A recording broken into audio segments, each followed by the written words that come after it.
खुद आज अदालत ने भी कहा कि ये दो धारी तलवार है। आप लोग इतने अरसे से ये केस बनाते रहे कि जज अरशद मलिक की जो वीडियो थी उसमें ये एतराफ़ कर रहे हैं, उन पर दबाव था, उन्हें ब्लैकमेल किया गया, फिर जज अरशद मलिक को बरतरफ भी किया गया, आपके मौक़िफ़ को आप लोग बार बार दोहराते रहे। आज जब अदालत कह रही थी कि नवाज शरीफ की सज़ा ख़त्म हो जाएगी, ये केस वापस रिमांड बैक हो जाएगा, नैब में दोबारा से मुकदमा चलेगा, यानी कि अरशद मलिक का फैसला ख़त्म हो जाएगा, तो नवाज शरीफ साहब को फौरी रिलीफ मिल रहा था। आप लोगों ने वो रिलीफ नहीं लिया और कहा मेरिट पर फैसला कर दें। मैं फिर कह रहा हूँ, अदालत ने कहा दो धारी तलवार है, मेरिट पर आपके खिलाफ भी ये मामला जा सकता है, क्यों इससे पीछे हट गए?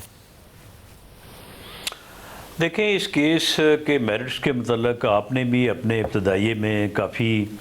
जो है वो डिटेल से बात की है, और इस केस के मेरिट्स को जो लोग जानते हैं तो इसमें जो है ये जो फ़ैसला हुआ है उसका कोई मेरिट नहीं है। यानी ये फ़ैसला जो है, ये जो वीडियो है अरशद मलिक मरहूम की, उसमें वो ख़ुद जो फरमा रहे हैं, वो भी अगर आपने सुना हो तो वो ख़ुद भी कह रहे हैं कि ये केस बनता ही नहीं है, लेकिन मेरे ऊपर क्योंकि प्रेशर है तो उस वजह से मुझे सज़ा जो है वो सुनाना पड़ रही है। तो इसलिए जो इस वक्त केस के जो हक़ाइक़ हैं, जो केस के यानी मंदरजात हैं, तो क्या प्रोसिक्यूशन को एक दफ़ा फिर मौका दिया जाए कि वो फिल इन ब्लैंक्स करें, वो अपनी स्टोरी को इम्प्रूव करें और दोबारा से जो है ये साबित करने की कोशिश करें, एक गलत बात को दोबारा साबित करने की कोशिश करें, और फिर मुलज़म जो है वो 200 पेशियाँ जो है वो अदालत में भुगते। तो ये मगर राज साहब, आज जज साहब ने कहा ना कि जो नैब का रवैया है तो उससे आपको फौरी तौर पर रिलीफ वैसे भी मिल जाता। नैब का तो आजकल आपके साथ रवैया ठीक है, 2018 में हालात बुरे थे, अब तो जो तलवार है नैब की वो तहरीक इंसाफ के ऊपर है। तो फिर आपको क्या मसला होना था? नैब ना करता उस तरीके से परसू जिस तरीके से आप अंदेशा जाहिर कर रहे हैं, और नवाज शरीफ साहब की फौरी तौर पर मामला बेहतर हो जाते एग्जैक्टली, या आपको इस्लामाबाद हाई कोर्ट से ज़्यादा उम्मीद है कि वहाँ से रिलीफ ज़्यादा मिल जाएगा आप लोगों को? नहीं, हमें उम्मीद की बात नहीं है, हमें यकीन है कि हम बेगुनाह हैं, बेकसूर हैं, ये फ़ैसला गलत है, ये केस बनता नहीं था, तो हम क्यों दोबारा से जो है वो 200 पेशी भुगतने की का रास्ता जो है वो इख्तियार करें? क्यों ना 2 पेशियों में जो है वो जब अपील मेरिट के ऊपर डिस्कस होगी तो फ़ैसला तो वही होना है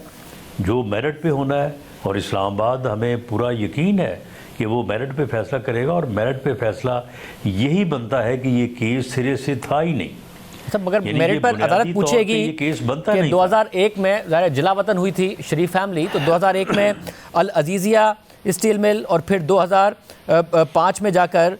हिल मेटल कैसे लगी, कहाँ से पैसे आए, कहाँ से सरमाया आया, ये जस्टिफाई करें, ये सारे सवाल फिर मेरिट पर होंगे ना। इसका जवाब होगा, क्योंकि अरशद मलिक के फैसले के मुताबिक इसका जवाब नहीं दे सके थे नवाज शरीफ साहब। देखें, बात यह है कि मैं अब मेरिट की इस साइड पे डिटेल में नहीं जाता, आपके पास इतना टाइम भी नहीं होगा। मामला ये है कि ये पैसे कहाँ से आए, किसको गए, किसके थे,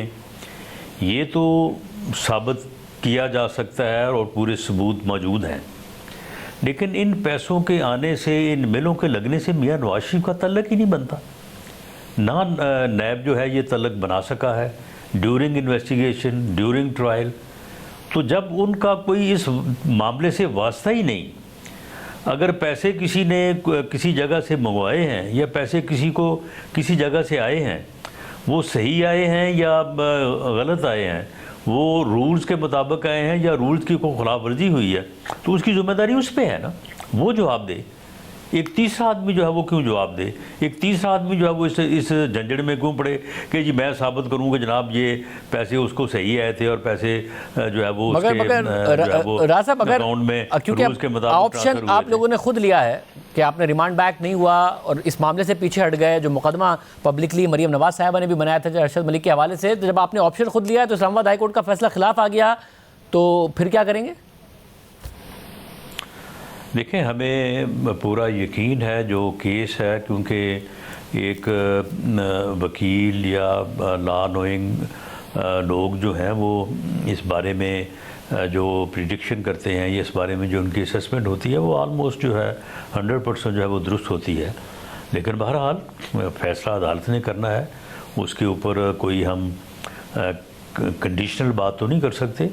हमें पूरी उम्मीद है कि हमें इंसाफ मिलेगा, और अगर अदरवाइज़ को बात होती है तो फिर इंसाफ का एक और दरवाज़ा भी है, वो भी खटखटाएंगे, लेकिन हमें यहीं से इंसाफ मिलेगा, क्योंकि ये केस जो है ये सिरे से बनता ही नहीं है, इसका कोई जवाज़ ही नहीं है। मतलब क्योंकि अब अगली समाअत भी नहीं है इसकी कोई, अब अगली समाअत भी 12 दिसंबर को होगी, तो आप क्या उम्मीद किए हुए हैं कि बहुत जल्द इस केस में बरियत हो जाएगी नवाज शरीफ साहब की, और जब इलेक्शन शेड्यूल अनाउंस होगा तो वो अपने नॉमिनेशन पेपर्स फाइल कर रहे होंगे? देखें, अमजद परवेज़ जो कि बड़े एक रिनाउंड और बड़े काबिल वकील हैं, उन्होंने आज जो बहस की है, उन्होंने बड़ा मुख्तसर और मामलात को जो है वो टू दी पॉइंट उन्होंने बयान किया है, और उन्होंने अपनी बहस जो है वो क्लोज़ कर दी है। अब उस दिन जो नैब के वकला ने जो है वो बहस करनी है, अब वो तो मेरा नहीं ख्याल कि उनके पास कोई मवाद है कि जिसके ऊपर वो बहस करेंगे, लेकिन अगर करेंगे भी तो मेरा नहीं ख्याल कि उस दिन एक दिन से ज़्यादा वो टाइम ले सकें या उनके पास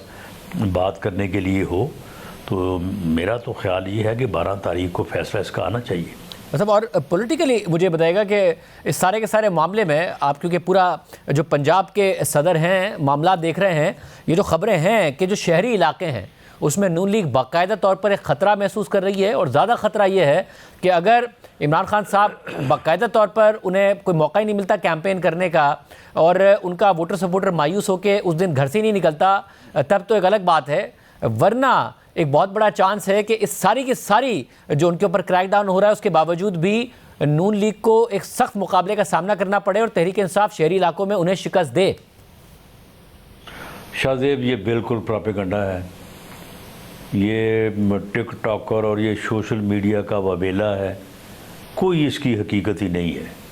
हमने बाकायदा गली महलों में जाके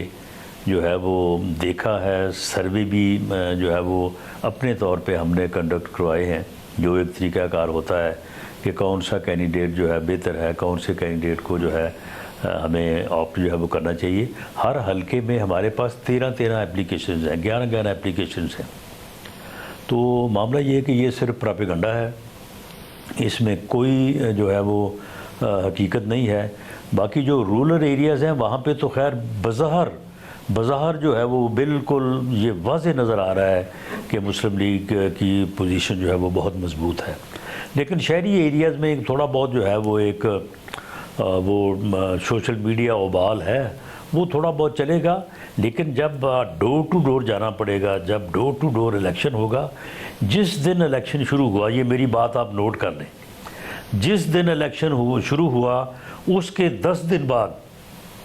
आप ये सर्वे और ये पोल्स करवाएं, आपको बिल्कुल हकीकत जो है वो आपके सामने आ जाएगी, और इंशाल्लाह ताला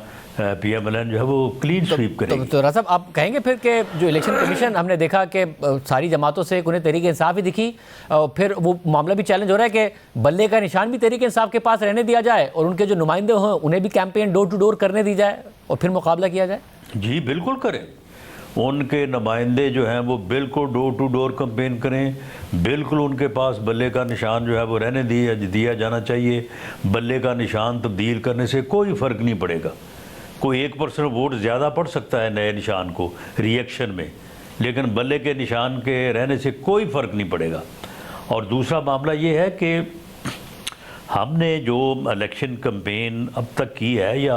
आगे हम जो है वो करने जा रहे हैं, देखें जब आप फेस टू फेस आप गली में महल्ले में जो है वो लोगों के पास जाते हैं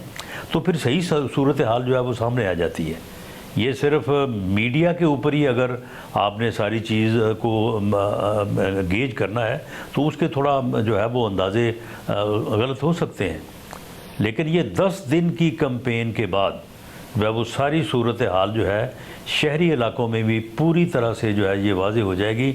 और ये जो प्रोपेगेंडा चलाया जा रहा है ये प्रोपेगेंडा अपनी मौत खुद मर जाएगा।